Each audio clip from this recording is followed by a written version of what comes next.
Alright, Shalom. I want to give all praises to Yahweh, Ba'ashem, Yahushai, double honor to the apostle, the great millstone. The citations are you sincere labor out there pushing his truth in all sincerity and faith and honesty. Alright, this is your brother Kanakala coming back here at you once again with Spirit and Prophecy. Alright, just a quick article here. You see Business Insider, published February 16th. Alright, and it reads, Russian military contractors reportedly tried to test the U.S. military in Syria, but they got whooped. All right, and this was news that Russia, like over 200 Russian troops, all right, contractors that Russia has over there to help aid the Syrian government against America and its the Syrian rebels, all right, the people on the opposing side of the Syrian government, which are Syrian rebels. All right, so Russia has contractors over there. All right, so pretty much this is just a proxy war that they got going on right now. All right, they haven't fully declared war on each other. All right, neither side has fully came out and said, okay, we are at war with Russia. All right, so they're just doing this proxy thing right now. All right, because Russian contractors, all right, so they got a military contract to be over there. So technically it wouldn't actually be considered Russian soldiers. All right, so getting into this, it says Russian military contractors reportedly tried to test the U.S. military in Syria, but they got whooped. All right, and regardless if this article is biased or not, all right, by the U.S. government saying that the Russian soldiers got whooped, what you people fail to realize is that this war is not going to be one country isn't going to get the victory over another country by infantry. All right, that's old news. The reason how the Lord Yahweh Bashim Yahushai is going to end this war and going to one country is really going to be able to proclaim victory over another is by nukes, man. All right, so even if this was to be true, and it's not biased at all, if it was to be true, the U.S. would it's really relevant because Russia has the most sophisticated nuclear weapons out of any country. So that's really where Russia's strong at is its missiles. All right, so this is irrelevant here. It says more details have emerged from the massive battle in Syria that is said to have killed hundreds of Russian contractors.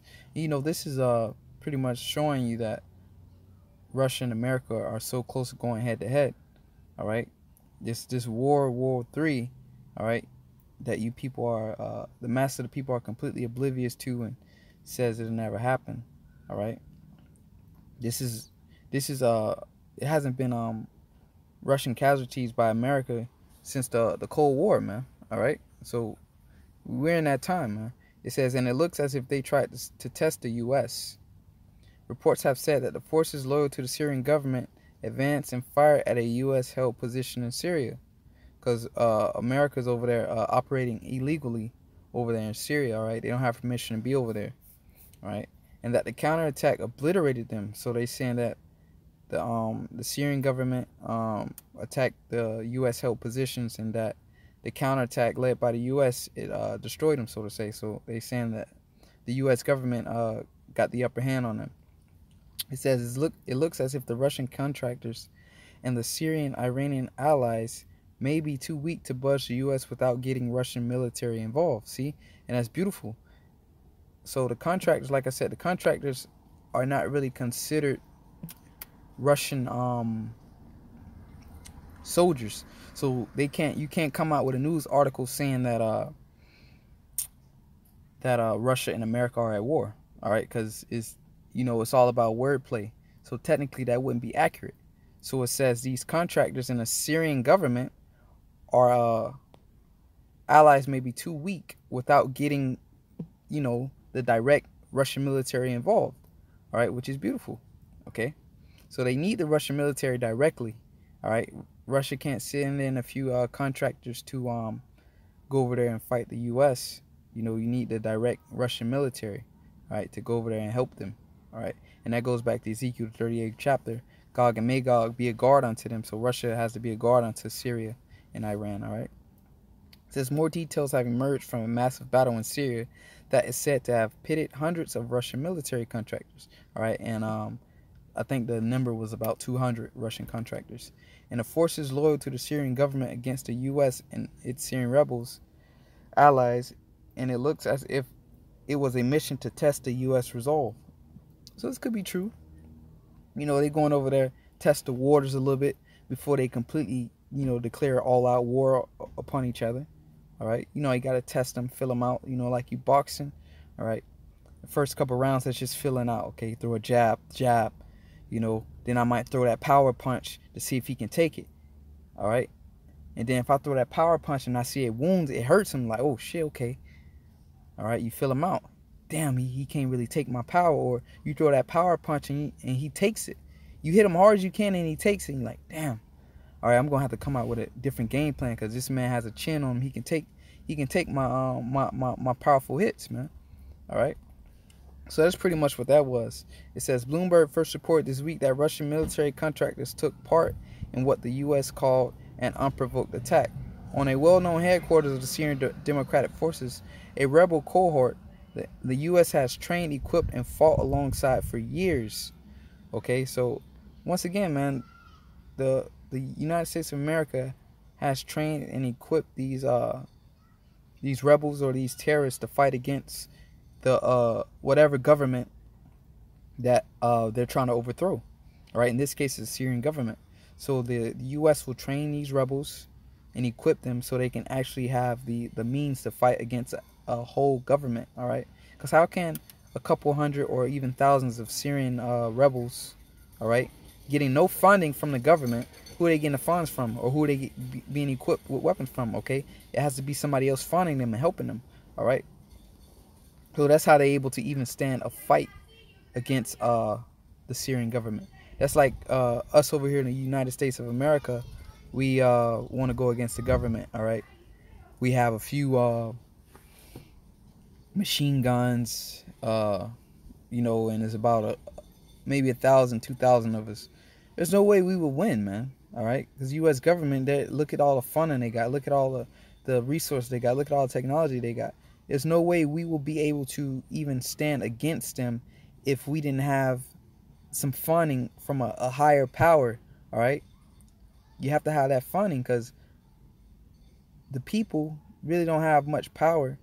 All right, as far as technology and firepower to go against a whole government. All right. Right, because if that was to happen, all they would have to do is send a airstrike and probably level the whole block or level a whole city, man. There's no way. Right, that's why it says they need help from the Russian military. Right, Syrian government and those contractors, Russian contractors, they need direct help from the Russian government. All right, but the Russian government are, of course, they're funding and equipping those contractors with military devices, so to say. Just like Russia has given Syria S-300, S-400 missile defense systems.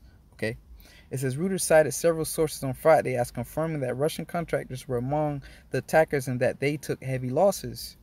Okay, the purpose of the attack, which saw 500 or so pro-government fighters get close to the U.S.-backed position in Syria, was to test the U.S. response, Reuters source said.